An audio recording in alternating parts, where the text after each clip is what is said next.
So this is something you never want to see happen, but it looks like this year has been a bust for the gaming industry. Sure, we've had good games like, for instance, we've had Tears of the Kingdom, which is an amazing game and everyone's enjoying that. But I would say overall this year has been a bust for the gaming industry, and there's been a lot of missteps. There's been a lot of broken promises. There's also been a lot of games that are just downright terrible, and a lot of games that are coming out that are busted and broken and very glitchy. Like, for instance, Sony's presentation that they recently had, everyone wasn't happy about it. A lot of the games that they showed at that presentation were just not that great. They were games that we didn't know anything about, we didn't get any gameplay, or they were games that nobody really knows about or even cares about because they're little smaller indie projects and things like that. We really didn't get anything too big out of Sony, and I think it disappointed a lot of people just because we haven't had a Sony presentation for quite some time, at least in terms of a big one, kind of like an E3 presentation. And this was supposed to be the time that Sony was supposed to come out hitting hard with the PlayStation brand, but they just failed in so many ways. There wasn't really any big hard hitters at that presentation to get people excited for the PlayStation brand. PSVR 2 didn't look like it was going to blow your mind when it comes to PSVR stuff. And then, of course, one of their biggest games, the new Spider-Man 2 game. The new Spider-Man 2 game disappointed people because people are like, yeah, it looks too similar to the other one, and it doesn't look all that great, and things like that. And the other thing that was disappointing too is Naughty Dog did confirm they didn't come to the show because their Last of Us multiplayer aspect wasn't ready to unveil. That's why they didn't actually show it at that presentation or that video, and that was disappointing. So overall, Sony misstepped pretty bad this year. I think a lot of people would agree. It was just very disappointing. I wouldn't say it was worth an F grade or anything like that, but it was very disappointing. And then we had other things this year that were just not great. Like, we had a lot of games coming out that are just broken promises or broken games. Like, for instance, the Star Wars game that came out this year was a broken mess on PC and on console. And then we also had the Last of Us PC port. The Last of Us PC port was just not great at all. A lot of people are talking about how bad that game was. Apparently, both of those games are getting fixed and are already fixed. Like, apparently, The Last of Us on PC is already fixed, so people can enjoy that right now if you want to play The Last of Us on the PC. Apparently, it runs pretty smooth right now, and it runs pretty freaking well right now, which is pretty good. But then we have other things this year that are just not great. Like, for instance, games that are just flat out bad. They're not just buggy or glitchy. They're just actually bad games. Like, for instance, we had Forspoken, I think it is called, from Square Enix, and that game was a laugh of the gaming industry. Nobody likes that game. And then we had other games like Redfall. Redfall was supposed to be the big AAA first-party title from Microsoft and the Xbox brand to come out hitting hard, because we don't really get too many AAA first-party blockbuster games on the Xbox side of things. And when that game came out, it was a disaster, and that one probably hit really hard for a lot of people and was really made people really mad, just because, again, Microsoft doesn't make too many first-party AAA big blockbuster games for their brand, and it really hurt when we haven't had one for so many years, and it was a really big misstep for them. And then, of course, we had that the Lord of the Rings Golem game, and that Lord of the Rings Golem game was absolutely a joke as well. People hate that game. A lot of people were saying things like, for instance, yeah, that game looks like an Xbox 360 PS3 caliber game. The core gameplay is just not that fun. Overall, it's kind of buggy, it's kind of glitchy. It's just overall not a great game, and it's unfortunate that that game has the Lord of the Rings branding on it. But again, I guess you shouldn't be too surprised, just considering a lot of licensed video games don't get the treatment that they deserve. A lot of times, a lot of these games will just come out from just random companies that don't really know how to make games per se, but they're just trying to make a quick buck on some of these licensed properties like that. And apparently the thing about the Lord of the Rings game that's even worse is the fact that it wasn't made by a studio who normally makes games. They're known for making point-and-click adventure games on the PC, like you would play, and I have played those more specifically in the 90s. And yeah, this year just doesn't give me hope for the future of video games. There's just too many downsteps this year. I'm not counting all the good games, because there are good games, but it just seems like time and time again this year is a really big misstep for the gaming industry, and it is sad that there's so many bad games. But I guess these companies have a lot on their plate. They also, games in general are just getting bigger and bigger and bigger. They're costing more to produce. They're costing more time and things like that. So I have to assume, and you have to assume too, that a lot of times these developers are under a lot of stress, under a lot of pressure.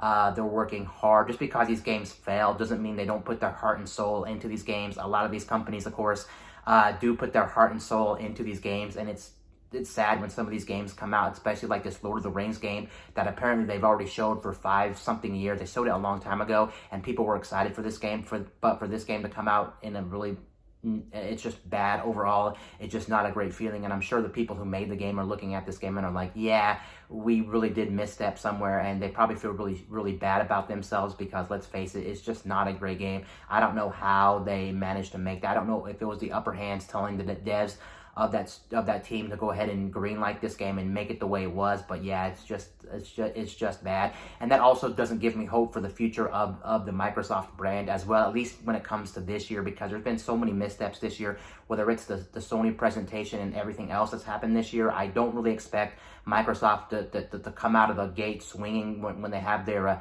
June presentation for the Xbox brand. I just don't think they're going to be able to knock it out. Something else is just going to go wrong this year. I can bet you my bottom dollar. Now, granted, this is only the first half of the year, so anything is possible in the second to later half of the year. It's also thinking about the year being over half over. It's funny going back to that Sony presentation that we recently just had. A lot of those games didn't even have any release dates, and the biggest one, the Spider-Man game that they showed off, Spider-Man 2, didn't even have a release date. It just said coming fall 2023. So it's unfortunate that they couldn't even get a release date for one of their biggest games that people already knew was coming for quite some time. But yeah, I would say, even though I don't really have faith in the Xbox brand right now, especially when it comes to this year with the whole misstep of Redfall and everything else that's been happening, I really do think that it's their time to step up and hit it big, just because a lot of their competition hasn't really been doing anything too crazy right now, except for Nintendo. Of course, they released Tears of the Kingdom, and of course, Tears of the Kingdom has been the talk of the town. It's been one of those games that everyone adores, everyone enjoys. It's an amazing game. It's one of those console-defying games. And then Sony didn't even come out swinging with anything crazy for the PlayStation brand, whether it's PSVR 2 or just their regular games for their PS5. So I think I think honestly, Microsoft and the Xbox brand should be paying attention to what's happening in the gaming industry and look at all this and say, yeah, Sony and Nintendo hasn't even did a direct yet after Tears of the Kingdom, and we don't even know what's going to come up after Tears of the Kingdom, because right now it's pretty much dry for Nintendo besides Tears of the Kingdom. And if Nintendo doesn't have anything announced, and then Sony announcements were just mediocre and good at best, then Microsoft could easily blow people's minds right now, and they can be the talk of the town if they really wanted to, but I don't think they want to. I think for some reason, what we're going to get on the June 11th presentation from Microsoft, I don't think we're going to get anything crazy, unfortunately. I think they're going to play it very safe. Do I want them to play it safe? No, I definitely don't want Microsoft to play it safe with the Xbox brand. I think they have to do something really, really crazy here, because they have more,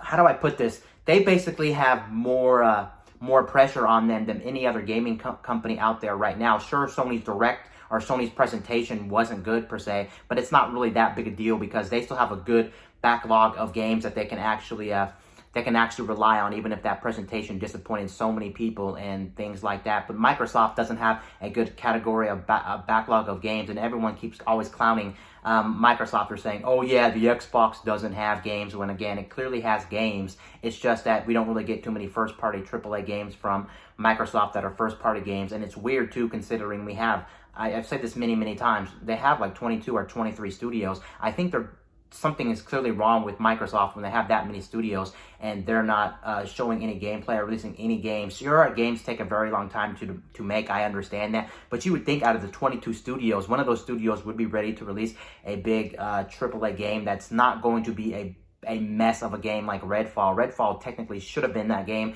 and it should have tied us over until like Starfield came out or some other game came out, but that's clearly not the case. So I think Microsoft is going... Microsoft has a lot to feel this year. And then other things, I really do feel like this year specifically, this year is really a downfall, and I feel like also we've hit a plateau in the gaming industry. I really do feel like some people are saying that we might have a video game crash. I don't think it would be as big as the video game crash back in the Atari day, but I think it is time. I think all these studios are just working way too hard. They're putting too many resources in it. They're taking too long. They're under a lot of pressure. Games are costing more to make. Everything's just...